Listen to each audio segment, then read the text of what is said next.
Recently junior NTR గారు, పవన్ కళ్యాణ్ గారు ఢిల్లీ హైకోర్టుకి వెళ్ళి పర్సనాలిటీ రైట్స్ని సేవ్ చేసుకోవడానికి ఒక పిటిషన్ వేసారండి. అండ్ అకార్డింగ్లీ జడ్జ్మెంట్ వాళ్ళ ఫేవర్గా పాస్ చేసారు. పర్సనాలిటీ రైట్స్ని సేవ్ చేస్తాం.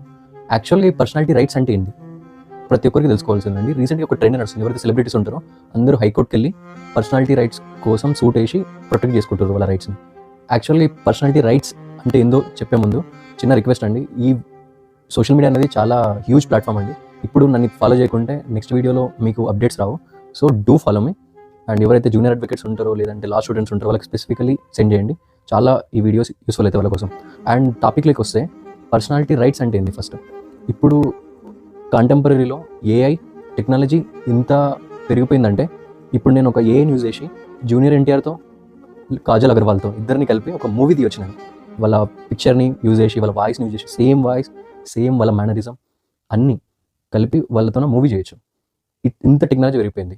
ఒక పాయింట్. నెక్స్ట్ రీసెంట్గా మనం ఒక చూసినాం ట్రెండ్ ఏంటంటే రష్మిక మందానని ఫేస్ని మార్ఫ్ చేసి ఒక అప్సీన్ వీడియోలో చూపించారు.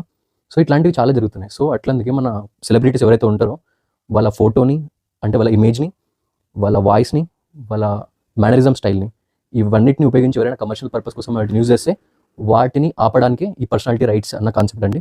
మొత్తానికి లాలో చూసుకుంటే ఎక్కడ సెక్షన్లో పర్సనాలిటీ రైట్స్ అని మెన్షన్ లేదు. కాకుంటే ఈ రైట్స్ ఎక్కడ నుంచి వస్తాయంటే కాన్స్టిట్యూషన్ నుంచి వస్తాయి.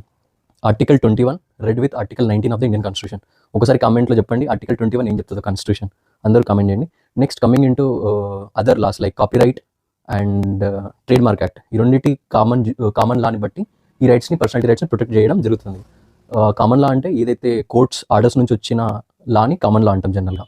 ఓకే, వీటి నుంచి సేవ్ చేస్తారు. ఒకవేళ పర్సనాలిటీ రైట్స్ ఫేవర్గా వాళ్ళు పాస్ చేస్తే జడ్జ్మెంట్ ఒక సెలబ్రిటీకి ఫేవర్ చేస్తూ ఏమవుతుంది ఇంప్లికేషన్ ఏంటంటే సింపుల్గా ఎవరైతే జూనియర్ ఎన్టీఆర్ సపోజ్ ఇప్పుడు ఢిల్లీ హైకోర్టుకి వెళ్ళి పర్సనాలిటీ రైట్స్ని సేవ్ చేసుకోవడానికి జడ్జ్మెంట్ తీసుకొచ్చిండు. సో ఇప్పుడు జూనియర్ ఎన్టీఆర్ ఇమేజ్ని ఉపయోగించి ఆయన ఫోటోని ఉపయోగించి ఎవరైనా వీడియోలు వాడుకుంటే కమర్షియల్ పర్పస్ కోసం దాన్ని ఆల్రెడీ ఇంజెక్షన్ పాస్ చేసిండ్రు కాబట్టి ఆర్డర్లో అంటే ఇట్లా చేయకూడదని చెప్పడాన్ని ఇంజెక్షన్ అంటే సింపుల్ చెప్పాలంటే ఇలా పాస్ చేసిండ్రు కాబట్టి ఎవరైతే జూనియర్ ఎన్టీఆర్ ఫొటోస్ని వాయిస్ని వాడుకున్న వాళ్ళు ఉంటారో వాళ్ళకు ఐటీ యాక్ట్ ప్రకారంగా అండ్ భారతీయ న్యాయ సంహిత 2023 క్రిమినల్ లాలో క్రిమినల్ కేసెస్ బుక్ చేయొచ్చు వాళ్ళపైన. సో మీ అందరికీ పర్సనాలిటీ రైట్స్ అనేది అర్థమైంది అనుకుంటాను. Don't forget to follow and hit like button and comment చేయండి. ఇట్లాంటి ఇంట్రెస్టింగ్ కాన్సెప్ట్స్ ఇంకా నేను ఇవే ఎక్స్ప్లెయిన్ చేయొచ్చు మీకు అని చెప్పేసి. సో షేర్ చేయండి వీలైనంత వరకు. అండ్ థ్యాంక్ యూ ఫర్ అభి. మనకు ఎంత అంటే ఒక 60 పైన ఫాలోవర్స్ ఉన్నారు. I'm happy for that. And ఒక చిన్న టార్గెట్ ఇస్తున్నాండి. ఈ వీక్లో మనం 100 ఫాలోవర్స్ని క్రాస్ చేయాలి. Thank you so much.